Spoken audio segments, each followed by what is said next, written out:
Je revenais d'un week-end chez mon grand-père, dans les montagnes. J'avais eu 18 ans quelques semaines plus tôt et mon père m'avait offert la voiture que je conduisais déjà, officiellement à moi. Alors j'avais fait 4 heures de route pour voir la famille. Le séjour s'était bien passé, jusqu'au dîner.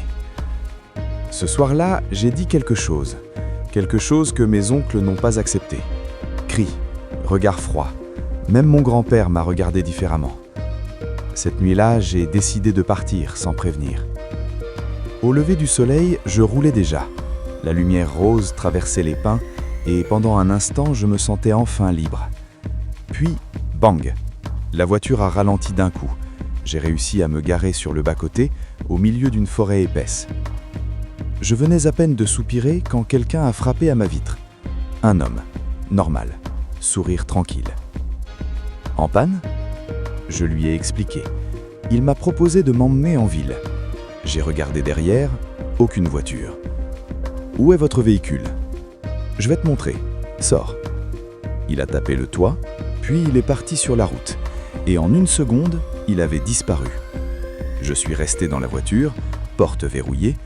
Finalement, j'ai appelé une dépanneuse. 30 minutes plus tard, un mécanicien est arrivé. Le mécanicien a regardé la voiture, puis m'a demandé « Vous n'avez pas vu un type bizarre sur la route ?» Mon sang s'est glacé. Quand il m'a demandé d'ouvrir la porte, j'ai refusé.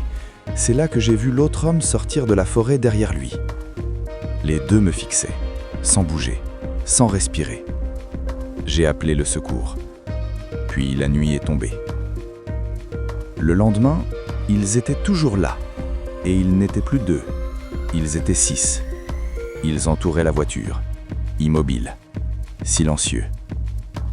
Pendant des jours, ils sont restés là. Puis, un matin, des coups de feu ont éclaté.